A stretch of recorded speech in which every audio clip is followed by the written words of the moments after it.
Thank you, Madam Deputy Speaker. I'm happy to rise today to speak on the Excise Tariff Amendment Product Stewardship for Oil Bill of 2023.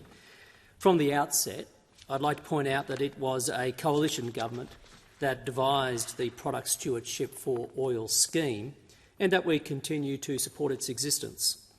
The relevant Act, the Product Stewardship Oil Act 2000, was devised by the Howard government. Primarily, that was because the members of that government had realised that there was a need to encourage more recycling of oil, especially amidst an increasing awareness globally of the highly contaminable nature of oil.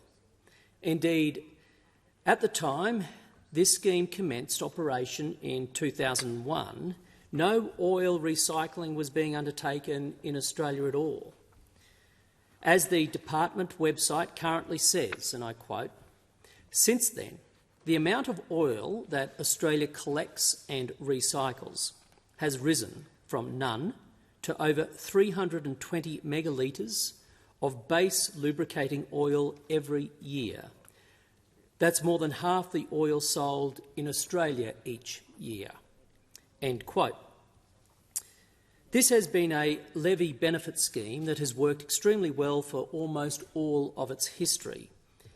It has not only significantly increased the incentives for the recycling of used oil in Australia, but it has done so with great effect. It has fostered a sustainable used oil recycling industry, notwithstanding the difficulties that sector endured during the COVID period. It has also lowered the potential for and the various risks associated with many environmental and health problems that might have otherwise resulted from the poor storage and disposal of oil.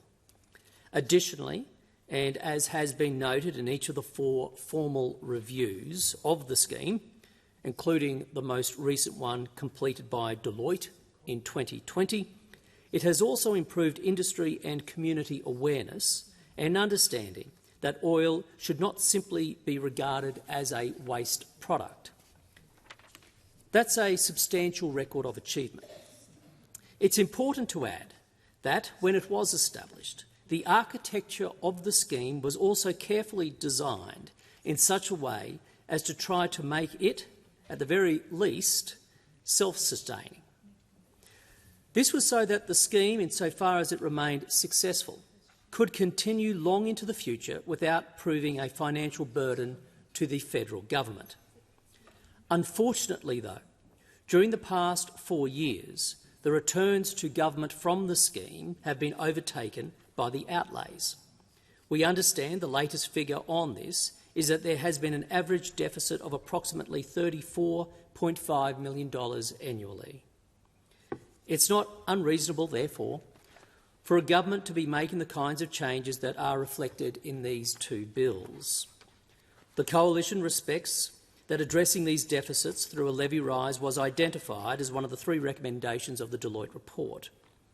In our consultations with stakeholders about the bills, it has become apparent that there are some mixed views about the best means of recovering the loss, including how to most appropriately set the levy rates. Likewise, there are some differing views about how the current government and future governments might best be able to continue to incentivise high-quality oil recycling in Australia, whilst also minimising the potential impacts of levy changes on Australian consumers. Overall, though, there is general agreement that the cost recovery arrangements need to be brought back onto a more stable and sustainable financial footing. Given that these bills were only introduced last Thursday, we will for now take on face value the government's claims that the levy increase to 14.2 cents per litre or kilo will return to $139 million to balance, or to very close to balance, the recent losses. Obviously, if the changes in the bill don't deliver the expected outcomes and/or result in unintended consequences, then we will seek to revisit this matter. For now, though, we thank the government for bringing these bills to the Parliament. We also thank the various stakeholders with whom we have spoken over the many years in this policy area. In relation to these 2 bills specifically, I thank them for their detailed discussions with us in the very short time since the bills had been introduced. Their insights and expertise have been invaluable in helping us analyse these pieces of legislation and to help inform our approach to them.